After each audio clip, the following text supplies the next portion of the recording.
गुजरात में मोदी जी ने कह दिया कि आप प्रधानमंत्री की जबान से, मोदी ने कहा कि मुजरा निकल गया। एक वजीर आजम मुजरा बोलेगा अपनी जबान से? मोदी जी आप कैसे इस तरह की जबान इस्तेमाल कर रहे हैं? मुजरा कहते, मुजरा ना हो रहा है, नाच हो रहा है। देश के प्रधानमंत्री हैं आप, 130 करोड़ जनता के प्रधानमंत्री हैं, कुछ तो मर्यादा रखिए। आप वजीर आजम प्रधानमंत्री रहकर मुजरा कहेंगे? फिर महिलाओं का सम्मान आप कैसे करेंगे मोदी जी, बताइए आप। और देश का प्रधानमंत्री कहता है कि भारत के मुसलमान घुसपैठी है। मोदी जी हम घुसपैठी नहीं है। याद रखो मोदी जी, जब देश की आजादी की लड़ाई बिहार में लड़ी जा रही थी उस वक्त तो लड़ने वाले आरएसएस के लोग नहीं थे, चड्डी पहनकर फिरने वाले।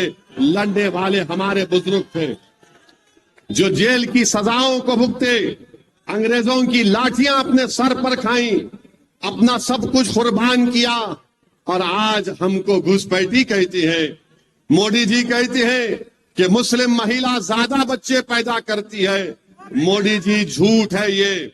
आपकी सरकार का डेटा कहता है कि मुस्लिम महिलाओं का TFR rate, total fertility rate बहुत ज्यादा, सबसे ज्यादा गिरा है।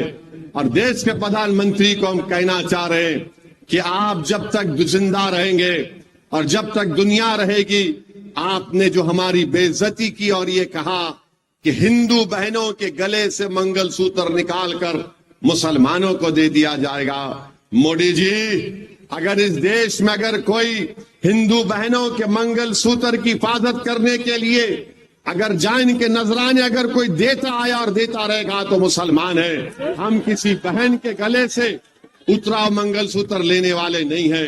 मोदी जी, क्या हमारी गैरत नहीं है? क्या हम में हमियत नहीं है? कि हम में इज्जत नफ्स नहीं है?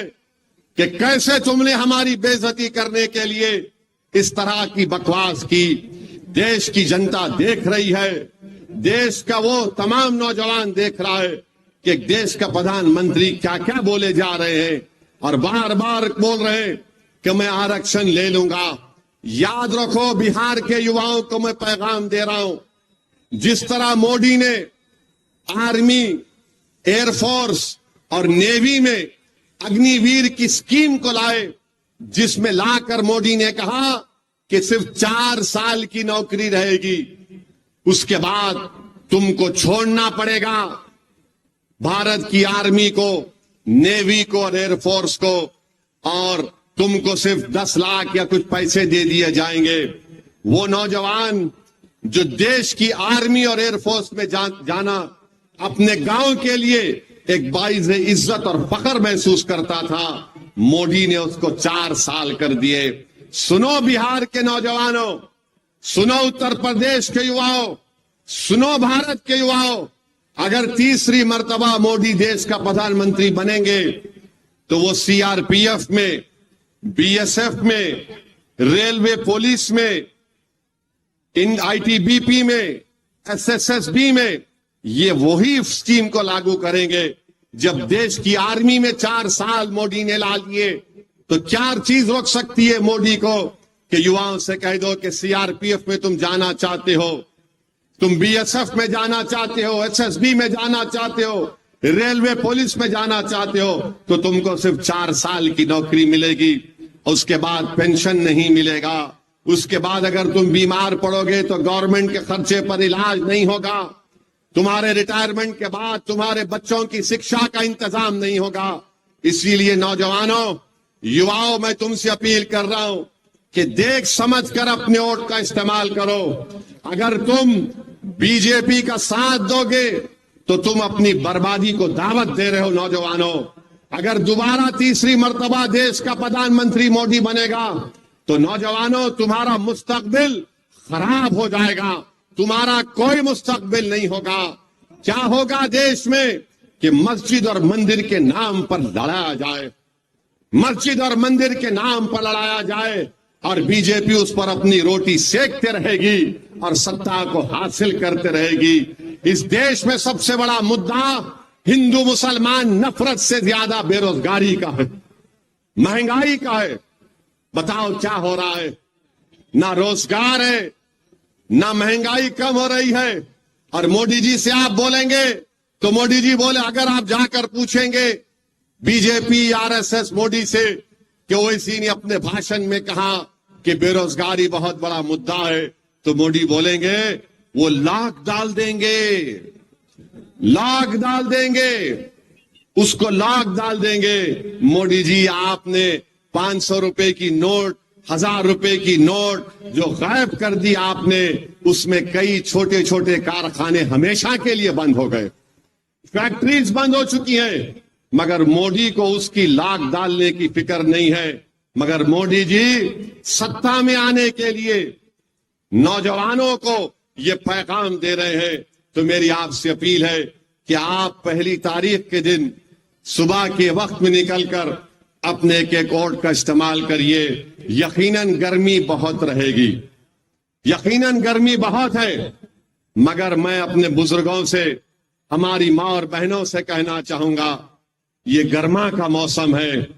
1 महीने के अंदर बारिश शुरू हो जाएगी तो गर्मी के मौसम में कमी आएगी। मगर अगर हमारे इस देश में जो गर्मी है वो नफरत की गर्मी कैसे खत्म होगी? बेरोजगारी की गर्मी कैसे खत्म होगी? महंगाई की गर्मी कैसे खत्म होगी? जो हमारे बुजुर्गों की आंख में आंसू हैं, हमारी माएं परेशान है अपने बच्चे और बेटियों के मुस्तकबिल को सोच सोच कर। तो मैं आपको पैगाम यही देने आया हूं कि इस मौसम की गर्मी को मत देखिए। इस देश की नफरत की गर्मी को खत्म करने के लिए हम आपसे अपील कर रहे हैं कि पहली तारीख के दिन आप काराकाट से और बक्सर से हमारे उम्मीदवारों को कामयाब करिए, पतंग छाप पर बटन दबाइए और इंशाअल्लाह ताला पाटलिपुत्रा से भी, क्या नाम है, जनाब फारूक रजा साहब को भी कामयाब करिए। लालू जी, आपने वीडियो बनाया था ना 26 तारीख को, हम कल जा रहे हैं पाटलिपुत्रा को। और लालू जी याद रखिए, हम आपका कर्जा नहीं रखेंगे बाकी इंशाअल्लाह ताला। बहुत कर्जे आपके हम पर हैं लालू जी। तेजस्वी, तुम्हारे भी बहुत कर्जे हम पर हैं। 4 तुमने हमारे विधायक को खरीद लिया, अभी तो कर्जा उतारेंगे तेजस्वी, बहुत दर्द होगा तुमको, बहुत दर्द होगा। तुमने हमारे 4 विधायकों को, उन जमीर बेचने वालों को तुमने खरीद लिया था ना। अब हम तुमको बताएंगे कैसा काम होता है। आपसे हम एक ही अपील कर रहे हैं कि आप किसी की गुलामी मत करिए।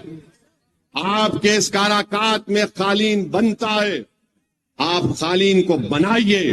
बिछाने का काम किसी के लिए हरगिज मत करिए। कालीन बनाओ आप।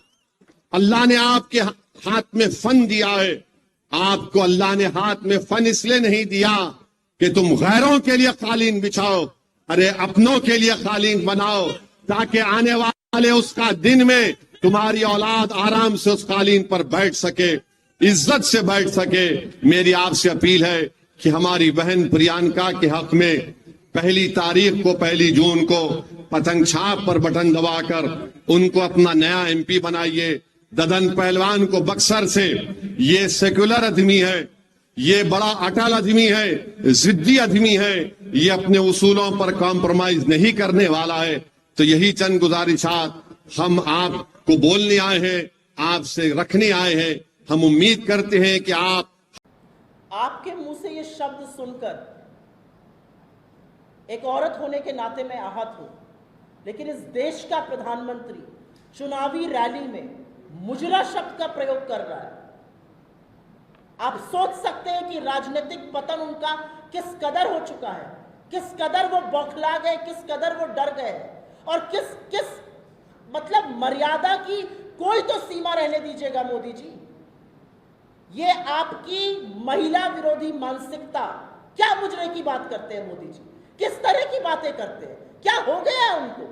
आप रोजगार की बात नहीं कर सकते, आप महंगाई खत्म करने की बात नहीं कर सकते, आप महिला सम्मान की बात नहीं कर सकते। आपको म से मणिपुर नजर नहीं आता, म से महिला सुरक्षा नजर नहीं आती, म से महंगाई नजर नहीं आती, आपको म से मुजरा नजर आता है। शर्म आनी चाहिए इस देश के प्रधानमंत्री को कि उन्होंने ऐसे शब्द का सार्वजनिक जीवन में प्रयोग किया।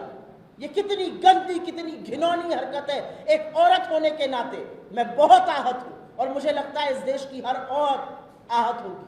ये क्या शब्द का प्रयोग है? ये सार्वजनिक जीवन में शब्दों का प्रयोग है।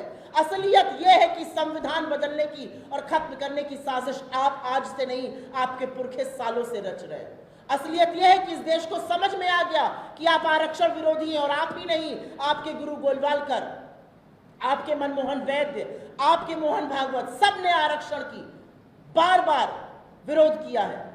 और आपको जब यह समझ में आ गया कि देश की जनता ये समझ चुकी है, देश की जनता छिटक चुकी है, आप झूठ बोलिएगा, आप झूठ भी बोलिए, लेकिन मर्यादा की एक सीमा होती है। ये कितना महिला विरोधी, कितना औरत विरोधी, कितना नारी विरोधी शब्द है, ये नरेंद्र मोदी को सोचना चाहिए और अपनी अगली रैली में कान पकड़ के इस देश की आधी आबादी से, शक्ति स्वरूपों से माफी मांगनी चाहिए। मुजरे शब्द का प्रयोग इस देश का प्रधानमंत्री कर रहा है।